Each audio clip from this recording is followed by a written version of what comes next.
You're listening to Voices from the Vortex, Season 1, Episode 13, Too Clean, Too Furious.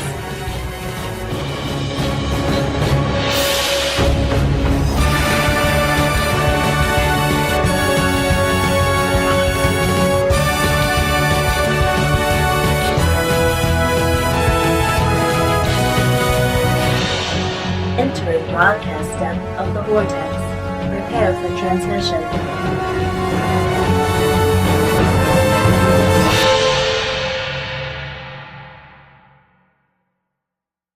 Captured by their cleaning robot, Cleano 5000, the two dudes from Gallifrey are trapped, with only Muto to save them. What will Muto do? How can Muto save the Masters? Suggestion. Take the TARDIS out of the Time Vortex. Reroute to Gallifrey. The Time Lords can fix this situation. TARDIS is right. Muto can fix this situation. Muto is very smart. That is the exact opposite of what I suggest. All Muto needs to do is reduce speed. Muto can do that. Let's see. Muto bet it's this lever here.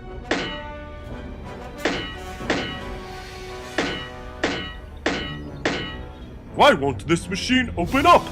Muto is hitting it with the biggest wrench Muto can find. Warning. Possible damage to main control panel. Perhaps Muto should open the drive plate underneath.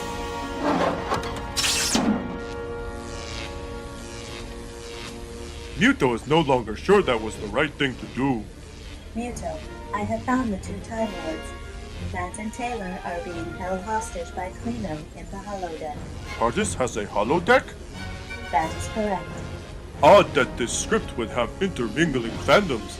It's as if the creators of this podcast were nerds for multiple science fiction shows. As I understand it, they've both never known the gentle touch of a woman. That Muto can't believe.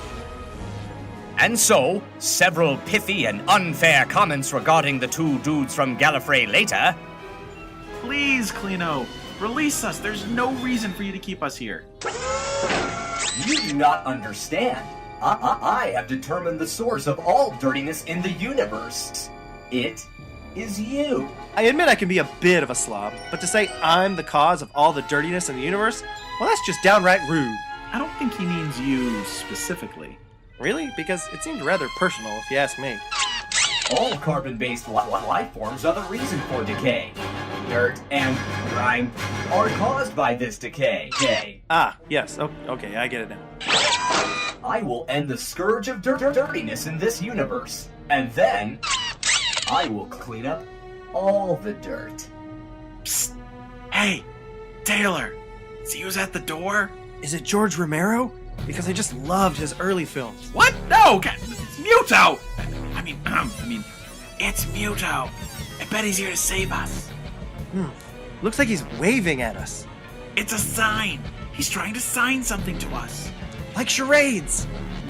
Let's see. 6 words. Complicated sentence. Something about a horse. You know, I'm not entirely sure that's what he's trying to say. What else would you call it to wave your hands around in the air like that? It looks like a majestic horse running through the desert. Like a mare of the Sahara. He's signaling that we're about to be saved by Lawrence of Olivier!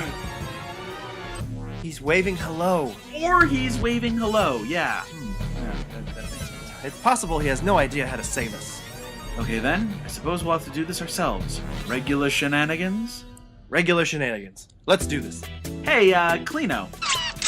You know, it might be easier for you to eliminate us if we didn't have these restraints on us. Yeah, everybody knows it's far more difficult to end the scourge of living organisms when they're tied up like cattle. Well, I've never heard of that. Oh yeah, it's a very widely accepted truth about the universe. In fact, Matt and I learned it at the Time Lord Academy from Professor M. Night Shyamalama Ding Dong. Oh, really?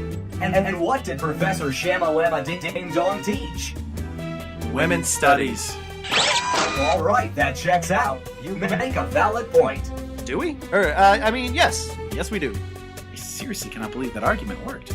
Honestly, I'm not sure how any of our adventures work, but you're the writer, so I just go with it. We're free! Finally!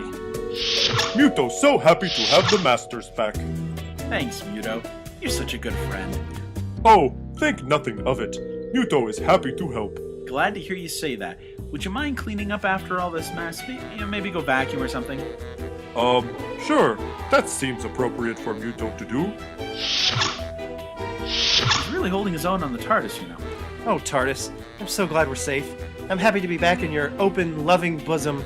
That is really not an appropriate time for this. I second that emotion. Sorry. Yeah, so, maybe we should deal with the errant cleaning droid? Where'd he go? I don't know. He must have slipped out when Muto entered the room. Hey, I think he went down this hallway here. TARDIS, can you locate Clino? Clino is currently in my primary control room. Taylor, come on, let's go! And then I'll take you out on a nice date.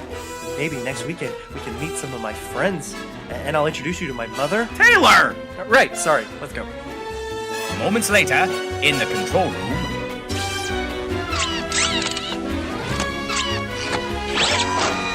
I can use this control panel to fly through space and time, and finally clean up the universe.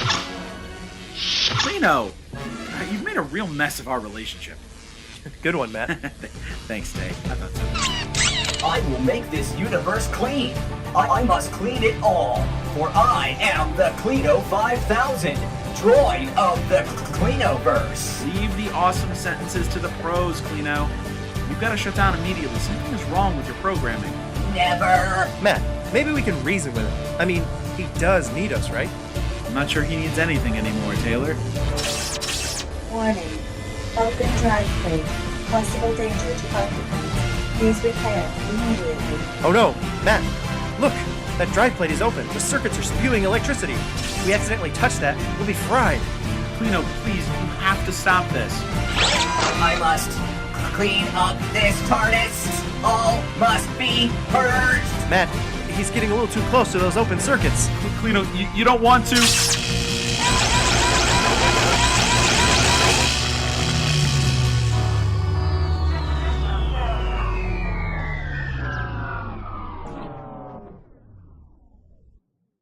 Oh no, this cannot be good. Looks like Clino is dead. Kaput. Is that a hamster in Clino's vacuum bag? Chapu! as the two dudes from Gallifrey end their standoff with Clino, the onboard TARDIS cleaning robot, it appears as if the TARDIS herself has shut down. What terrible fate will befall these two hapless heroes? Stay tuned for more Voices from the Vortex.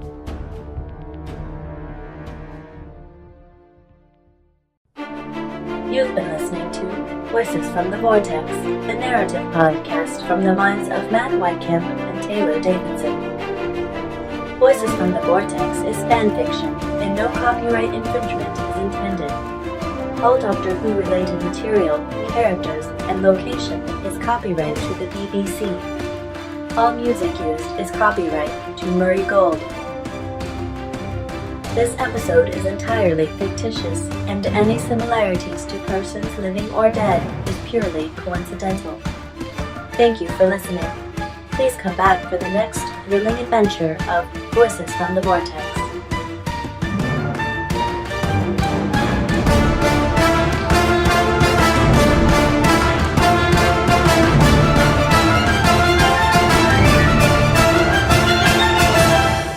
Broadcast ends. To the Vortex!